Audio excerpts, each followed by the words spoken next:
I went to Vietnam a number of times. I went to Vietnam for NBC when we did the election. General Key was the prime minister, premier of Vietnam, and they finally had what they called a free election. And running for the presidency was an army general named Thieu, Thieu, I believe, General Thieu. And Key was running, Nguyen Cao Key was his name, was an Air Force general, and he was running as vice president. Um, it was really kind of wild to be in Vietnam at that time because there were curfews on the streets. And if you came out at night and you didn't have permission to be out at night, like the press had permission, but I remember walking out of a restaurant one night, and in the middle of the square there was a tank, a South Vietnamese tank, and you could hear that click of a bolt going forward and a round going into the chamber, and you yelled press real loud, and you walked very slowly across that square. You didn't run, and you got into the hotel. Um, Anyhow, the election went on, and we were doing it from the Vietnamese TV studios. I don't know why things stick with you. I still remember the address was number 9 Hung Tup 2. You had to memorize it to get there. But we were in that studio, and we were setting up, and we were going to do the show, and we had one day leeway after we did the show, one spare day that we allowed ourselves. And the day we finished setting up the studio as we were going to do it, Army troops came in, and General Thieu was going to make an address. He had now won the election, was going to make an address to the people, and they tore up everything we had done. And I tried to call Betty Duckert, who was the producer of Meet the Press, and to tell her what was happening. Well, in Vietnam, it was easier almost to call the United States than it was to call across the street. The phone lines were not very good. But I finally got through to Betty, and she was at the hotel, and I said, he says he's not going to do our show. They've torn up our studio. And I said, somebody's got to come down here and confront him and tell him he's got to do our show. And I said, I'd rather it be you than me. She said, I'll be right there. And I sent one of our technicians out to watch for her, because even though they were in civilian clothes, they were all in the Army.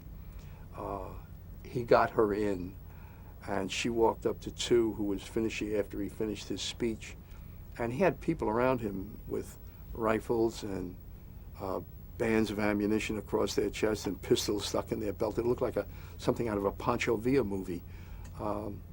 And she said, the people in the United States are skeptical of your election, that it was a free election, and there's been a lot of skepticism about it. If you don't do our show, there will be more skepticism about it. And he looked at this American woman, just, the Vietnamese did that. They didn't hold women in very high esteem, but he looked at her and he finally shook his head. He says, you're right. He says, I'll do the show. But he says, I won't do it with General Key. And she says, why not?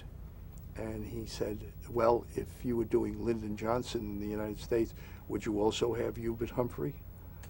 And she says, fair. She says, we'll just do it with you. Now, there were reporters standing around who heard all this, and that got more press coverage than the show did, because nobody knew that there was a rift, that there was a split between Thieu and Key, and nobody knew that they weren't happy with one another.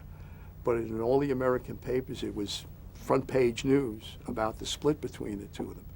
So we did the show with only General Key the next day. We reset the studio and we did it. And I got a little nervous because the people who were guarding the TV station were all air police, and they were Key's people, and we were doing this with Thieu, and there were no Army people guarding it. And so we had some American technicians who were working for RCA at the time, who were setting up, helping the Vietnamese set up their TV studio. And I had them in the tape room, and I told them, I said, when the show is over, and this was done on 2-inch tape, and 2-inch tape were huge reels, and it was, and they went in big cans, but they were thick. The tape was 2 inches, that's what it was. But I said, when the show is over, have some reels that are already tails out, And I said, take the show tapes off. There were 2 copies the show made.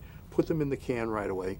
Put the reels of the tails out on the tape machine and start rewinding them and give them to me. We had now allowed ourselves just enough time to get to the airport for a 2 o'clock flight to get there about 1:30. And we had gone out there the day before and checked the customs agent who was there, and we gave him $100 and said, when we come through tomorrow, we want to get right through and get on the plane. Well, I grabbed the tapes, we got in the cab, we were already packed, went to the airport, went right through customs, got on the plane and took off. I was told that after we left, the air police came in and the reels that were being rewound, the blank reels that were being wound, were confiscated by them. So we got out of town with the show, but the air police got blank reels. I'm sure General Key was not too happy with that.